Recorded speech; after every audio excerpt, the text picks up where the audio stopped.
5ই মে মতিঝিলের শাপলা চত্বরে রাস্তাগুলো সব বন্ধ করে দিয়ে পাতি নিভাই দিয়ে ক্লিয়ারিং অপারেশন চালানো হলো।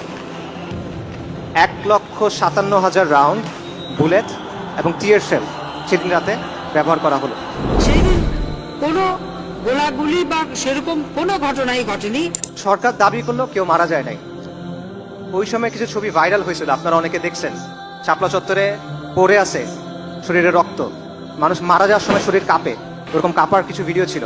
এগুলোর ব্যাপারে এগুলো ভাইরাল হয়েছিল। তখন হাসিনা সংসদে দাঁড়ায় বলছিল যে ওরা রং মেখে শুয়েছিল ওখানে, কেউ মারা যায় না ওখানে, এটা তারা বলল। কিন্তু বাংলাদেশের একটা মানবাধিকার সংস্থা অধিকার, তারা একটা ফ্যাক্ট ফাইন্ডিং রিপোর্ট করলো এবং তারা রিপোর্টের পর বলল যে 61 জন মানুষ শাপলা চত্বরে মারা গেছে অ্যাটলিস্ট, কমপক্ষে, এবং এটা তারা আইডেন্টিফাই করতে সক্ষম হয়েছে। কিন্তু ওই দিন আসলে কতজন মারা গেছিল এটা এখনো পর্যন্ত নিশ্চিতভাবে বলা যায় না। সম্প্রতি একটা তথ্য পাওয়া গেছে, সেটা হলো 13 সালের মে মাসে আঞ্জুমান মফিদুল ইসলাম বেওয়ারিশ লাশ দাফন করে। 13 সালের মে মাসে তারা 260 থেকে 270টা অতিরিক্ত বেওয়ারিশ লাশ দাফন করছে। অর্থাৎ 13 সালের মে মাসের আগে এবং পরে অ্যাভারেজে প্রতি মাসে তারা 90 থেকে 110টা বেওয়ারিশ লাশ দাফন করত।